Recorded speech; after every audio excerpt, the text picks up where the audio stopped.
পাল্টাপাল্টি দোষারোপ এবং কথার বান ছোড়াছুড়ির পর অবশেষে মার্কিনদের শর্ত মানতে রাজি হয়েছেন ইউক্রেনের প্রেসিডেন্ট ভলোদিমির জেলেনস্কি।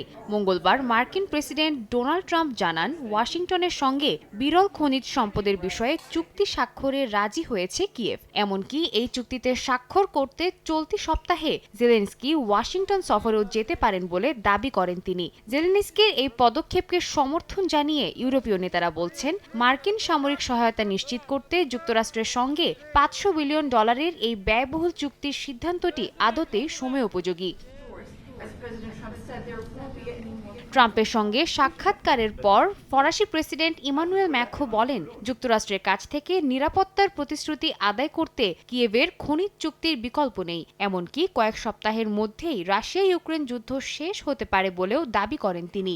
যদিও সামরিক সহায়তার বিষয়ে যুক্তরাষ্ট্র কোনো ধরনের প্রতিশ্রুতি দিতে আগ্রহ দেখাচ্ছে না বলে জানিয়েছে কিয়েভ প্রশাসন, বরং ইউক্রেনকে সামরিক সুরক্ষা দেওয়ার ভার অনেকটাই ইউরোপের উপর চাপিয়ে দিতে চাইছেন তিনি।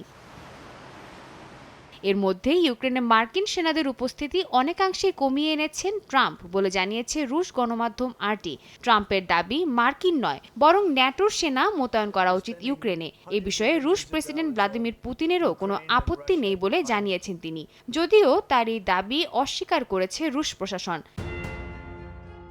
ক্রেমলিন মুখপাত্র দিমিত্রি পেসকভ বলেন, ইউক্রেনে ন্যাটোর সেনা মোতায়েন বিষয়ে তাদের অবস্থান অপরিবর্তিত আছে। জাতিসংঘের আদেশের বাইরে ইউক্রেনে মোতায়েন করা যে কোনো দেশের সেনা রুশ সেনাদের লক্ষ্যবস্তুতে পরিণত হবে বলে জানান তিনি। এছাড়াও ইউরোপীয় ইউনিয়নকে সামরিকবাদী আখ্যা দিয়ে মস্কো জানায়, ইউক্রেন বিষয়ক আলোচনার টেবিলে ইউরোপের কোনো স্থান হবে না।